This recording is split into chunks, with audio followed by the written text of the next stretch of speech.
Good morning and welcome to the news on New Day, live from the John Hammond Street at Kanda here in Accra. My name is Judith Awache Tando. Coming up with the headlines this morning.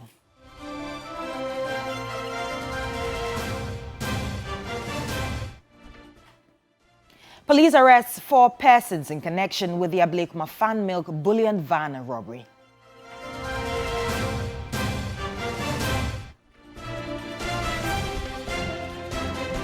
Also coming up, Volta Regional National Peace Council proposes a national conversations regarding exclusion before the 2024 general elections. Also this morning, campaigning heats up ahead of the MPP primaries, with aspirants taking their turns in various regions to sell their message to the delegates.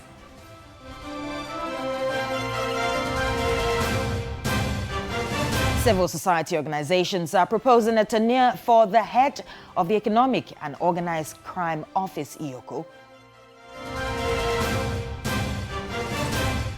And on the international front, hundreds of homes destroyed by fire in a poor neighborhood of South African port city of Durban. Details of these stories and more coming up shortly. Please do stay with us.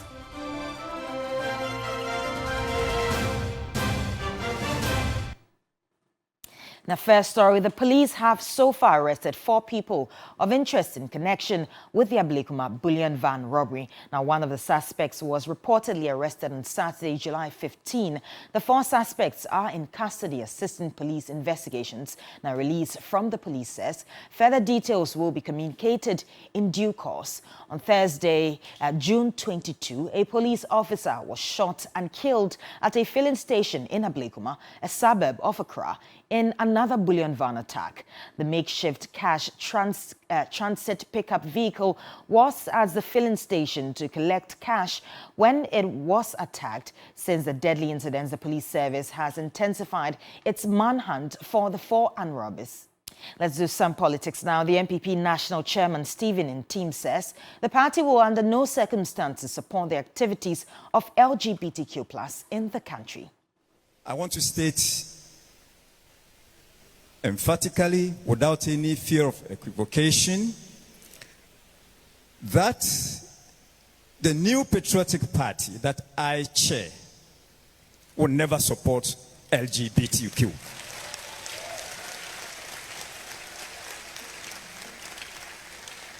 The good Lord wants us to continue populating this earth that He has put at our disposal.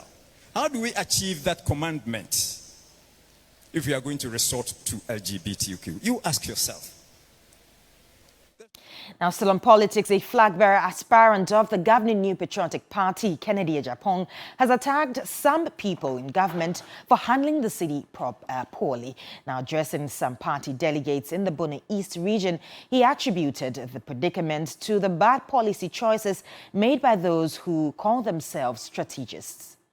The Asen Central Member of Parliament, Kennedy Ejapong, says persons who claim to be strategists have no claim to the NPP's flag bearership because they risk losing the 2024 elections. He did not mince words by stating that some individuals integral to the management of the economy have failed Ghanaians due to the rapid fall of the cedi to the dollar.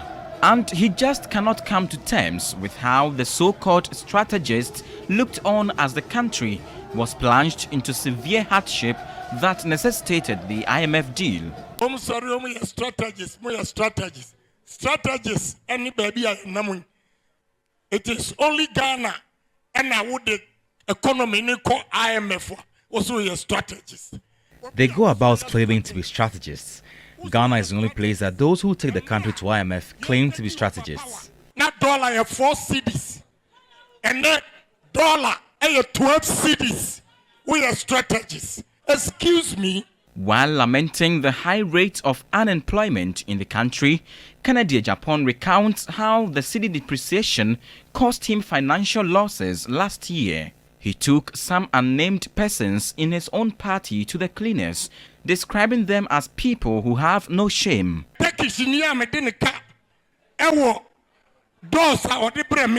I used to owe a Turkish for some doors he delivered to me. When I was depositing his cash, $1 was equal to 6 cedis. In August 2022, when he was coming for $100,000, I paid 1,550,000 cedis, meaning the dollar was equal to 15 cedis 50 pesos. Where were the strategies? The call for NPP flag-bearer aspirant to engage in campaigns devoid of personal attacks seems not to have been heeded. Analysts warn that if this is not checked, it could divide a party that is keen on breaking the eight. And the question remains, should the NPP focus on its internal primary or look beyond it as a larger contest with the National Democratic Congress? Some major contenders for Kennedy Japan in the NPP flag-bearer race include the Vice President Dr. Mahamudu Bawumia and a former Minister of Trade and Industries, Alan Chemating. Musori amaka brofu. If English you go chop. Your pocket is empty. If English you go chop. Awomo akasa the message, Adesi womo. Christian Yali, TV3 News. Now, MP for Ifijiasia Sokore and leader of the MP caucus for Dr. Bawumia, Dr. Nana Ayew, has said his colleague lawmaker who is contesting for the MPP flag bearership slot, Kennedy Japan, missed his strategist target. Now, according to the lawmaker, Kennedy Japan should have vented his spleen on the finance minister and not Dr. Bawumia. He spoke to William Evans in Kumasi. Vice President wouldn't go directly at the lawmaker for Asin Central, his supporters. For instance, the Member of Parliament for Ifijiasia Sokore, who is also a leader of the MP caucus for Dr. Mahamudu Bawumia, believe that maybe Kennedy Japan missed his targets. He shared his experiences when he used to claim to go to school to pay his fees, drive taxi, cab. So any person, if he can be a president one day, any person's child, regardless of where you are in this country, there's opportunity for you to be where you have to be. Yes, and he's coming to give the hope for everyone. Well, some believe that it's a submarine job at Kennedy Japan, who has been saying that the man claimed to be a strategist, but look at where the city is now. That then I would say he should direct it to the Minister of Finance. Yes, and when he's in charge, he will take charge and we'll go to the promised land. He's taking us there. DMB is doing that. He's taking us to the promised land. He will do that. So you think Kennedy Japan is not, I don't know. He should attack the finance minister. No, not him. Bawumia is the only vice president in Ghana that we continue to hear his name in governance. Because look at so many vice presidents that we have had in Ghana here. When did you hear that they are criticizing or attacking vice president? Apart from Bawumia. Because Bawumia is competent. And I'll continue to borrow a word from Honorable Kennedy Japan. Bawumia is competent across board. Where can you use to discredit Bawumia? Because of dollar. But you've forgotten what is also happening. Now check the current rate. Tell me that the gold for oil, the policy that Dr. Bawumia introduced, is it helping or is not helping? After 2 weeks of touring the Ashanti region, some believe that the vice president has that magic wand that will break the eight for the ruling New Patriotic Party. We know what he's been doing to help the party as large, okay, and as sub-unit of the party, which is the Lady Caucus. We commend them. In fact, he's done a lot. The term for Dr. Mahamudu Bawumia that the delegate was saying, is true. They have the genuine love for him, especially listening to his message. He's trying to let the delegate understand that this is how come I joined the party. This is the time I joined the party. This is my contribution to the party. William Evans TV3 News, Faculty of Law, KNUST, Kumasi. Now on to some more stories. The Volta Regional National Peace Council is proposing national conversations regarding voter exclusion before the 2024 general elections. The Regional Executive Secretary for Volta, David Nomanyo, gave the advice at a forum on exclusionary politics in Ho. This is a dialogue on political exclusion. For us, as Peace Council, we are interested to hear stories from the communities. And so, a dialogue that is bringing people together to share what they perceive as exclusion. We are so much interested. And we are interested because exclusion has created problems for countries within the sub-region. And so it is an opportunity for us to hear and learn what people feel strongly about, to share what we know from experience of similar situations around the sub-region. The CI that says that Ghana card is a sole document for registration. It's an aspect of exclusion. And Volta region largely, we feel that we've been marginalized in decision making, in progress, in development, and also the last registration exercise that saw a lot of invasion of military personnel in our communities just to intimidate people and profile them and claim they are not Ghanaians to prevent them from registering.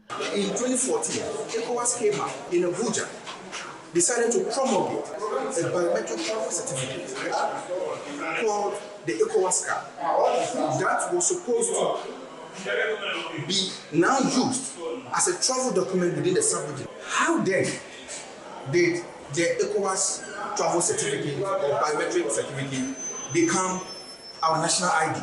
And so how? Now, a leading member of the New Patriotic Party, Kwame Pianim, says he's pleased that 10 people are contesting to lead the party in the 2024 polls. Now, speaking with Pakwesi Asare, the renowned economist said the behavior of party elders will determine whether or not there will be unity after the primaries. We're in a tough economic situation, and to have 10 individuals wanting to become flag bearer of the New Patriotic Party in such a time when you consider the sort of leisure that one would need to run a political campaign, having to tour the 16 regions of Ghana. I want all the young people to aspire to be president. So we have a pool, a large pool to select. And the larger the pool, the more likely you are to come out with a better person. You know, politics is to serve. The higher you go, the higher your responsibility, the more the burden of service that we have to give to the people. Some have also said or attributed the NPP's defeat in the 2008 elections to just a number of people who were contesting and the fact that it created a lot of enmity within the party. No. What happened was that a lot of the people at the top of the party pick candidates to support, and that is wrong. When you get everybody to contest after they finish, if the party officers and the party elders are independent, it is easier to bring everybody together to support one candidate. Because there have been allegations of incumbency advantage for the vice president. There are also allegations about the fact that the party hierarchy and the powers that be seem to be biased towards him and seem to be pushing a certain agenda. What do you make of all this? I think it's unfortunate. I think that Nana Akufo-Addo was among us when we said that Kufuor should not have the right of letting Alain Chamartin succeed him. And there's no reason why Nana Akufo-Addo should think he wasn't born of a woman and therefore he should have a greater say in who succeeds him. You see, that's what happened when we lost the election in 2008. That's what happened when the party elders were supporting their relatives and friends to go into parliament because they thought they had safe seats. That's why we lost about 30 seats in parliament. And then we end up with a parliament which was hung, you know. Now, a public forum was held by the Zebula Government Hospital in the Boko West District of the Upper East region to gather feedback from the public on its shortcomings and achievements. The District Health Director, Cosmos Atuwaje, urged the people to take interest in the hospital's initiatives to improve the delivery of healthcare services. The Zebula District Hospital has become the preferred choice for inhabitants in the eastern corridors of the Upper East region following the renewed chieftaincy conflict in Boko. However, the facility lacked adequate infrastructure and essentials to advance healthcare delivery. The forum organized by the hospital administration was to highlight its challenges and achievements to the people. To bring support to the hospital, can we come together and come and say, oh, administrator, we are come to see you. What can we do as a people to help the hospital in order that they can also provide better services to all of us? Medical Superintendent of the hospital, Dr. Abdul Rahman Ayobi, hinted that the event would become a regular feature on their calendar. We want to hear firsthand from them what their experiences at the hospital has been, what do they think the issues are, and to propose ways we can have better services for the people that we cater for. We have plans to keep this going. There can only be positive outcome from very open discussions and collaboration with members of the public. The District Chief Executive Alhaji Isahaku Ahmed Tahiru urged the people to support the operation of the hospital and health centers across the district. I want to say this to our nurses again, and midwives and all health personnel. Discipline is the key. We are all here not because we get much to make here, we have to work and grow. And if you have to work and grow, you will have to listen. There is no any way you can work and grow without being answerable to a leadership. Now, illegal mining activities and teenage pregnancies are affecting the education of girls in some parts of the Kasena-Nankana West District of the Upper East region. Now, despite the re-entry policy of the Ghana Education Service, retaining the girls in school has been difficult. My colleague Christopher Amwako was in the Kasena-Nankana West District and has more in the following report. You will be fortunate to find a girl in this community who completes junior high school without being pregnant. Almost all the girls between 13 and 19 are either pregnant, have delivered, or have been married off. A sad reality that comes knocking at the doors of every girl growing up. The situation is even worse in the Tazika-Baktua area of the Kasena-Nankana West District. The men who are responsible are mostly illegal miners from neighboring Burkina Faso. Meet 15-year-old Matilda, a Form 2 pupil of the Kulia Junior High School in the Kasena-Nankana West District. I asked him to give me money. He gave me 50 cedis to buy food for all my family. Like Matilda, Vida could not complete her junior high education. I was in JHS3 when I became pregnant. My boyfriend is a Galamsey man, so he gives me money every day. My education has been cut short because there is no one to take care of my daughter. Like their other pregnant counterparts, while growing up, had great dreams and aspirations to fulfill. But these dreams have been dashed as the phenomenon seem to be getting out of hand. Schools are getting empty, as most of the children who get pregnant are compelled to drop out of school and marry. It is affecting our studies here or our teaching and learning here because most of the children always leave school and then go for galamsey. We use that money to influence the girls. For the Kasena-Nankana West Director of Education, the situation has reached alarming proportions, requiring urgent action. Because most of these teenage children who get pregnant, they are unable to concentrate in their academic work. According to the Ghana Health Service, Ghana recorded 542,131 pregnancies amongst adolescent girls aged 15 to 19 years and 13,444 pregnancies among young teenagers aged 10 to 14 years between 2016 and 2020. In 2022 alone, 102,673 teenagers were reported to be pregnant. The delay in approving and implementing comprehensive sexuality education is still one of the biggest challenges we are having as a country. Once we don't make this effort to happen, we will continue to have young people not having access to information, and teachers need to have information to be able to give to students. If the situation is not improved, it will have adverse impacts on Ghana's attainment of the SDGs and the medium-term development plan. On the foreign front, Hume and hundreds of homes have been destroyed by fire in a poor neighborhood of the South African port city of Durban. Now, one person is known to have died in the blaze that tore through the Kennedy Road informal settlement early on Sunday morning. But there are fears that more bodies could be found. The cause of the fire is yet to be known. Now, however, some eyewitnesses say that it started when two people who had been drinking got into an argument. A South African Red Cross spokesman described it as a disaster and estimated that 1,000 shacks may have been destroyed, leaving some 3,000 people homeless. And that's all for the 6 a.m. news here on TV3. My name is Judith Awoche Tando, but of course, Papa Ru, Ajwa, and Bella are here with me in the studio with the rest of New Day. Good morning.